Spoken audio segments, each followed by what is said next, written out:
2026-yil 1-fevraldan boshlab A va B toifali haydovchilik guvohnomasini olish uchun avtomaktabda o'qish talab etilmaydi.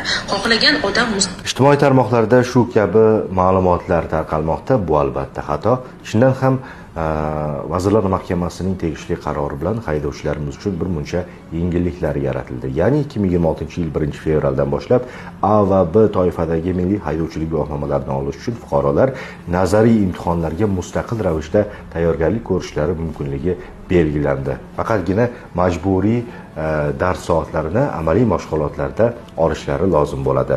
Qolaversa, moped va skuter haydovchilari uchun yaxshi imkoniyat yaratilib, ular uchun 2026-yil 1-yanvardan boshlab A1 kichik toifali haydovchilik guvohnomasi joriy etiladi.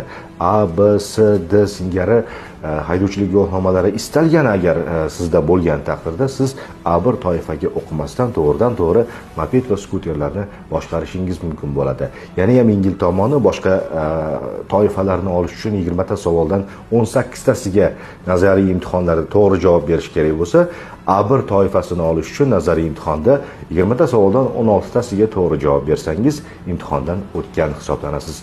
Mana shu kabi yengilliklar Vazirlar Mahkamasining tegishli qarori bilan amaliyotga joriy etildi. E'tiboringiz uchun rahmat.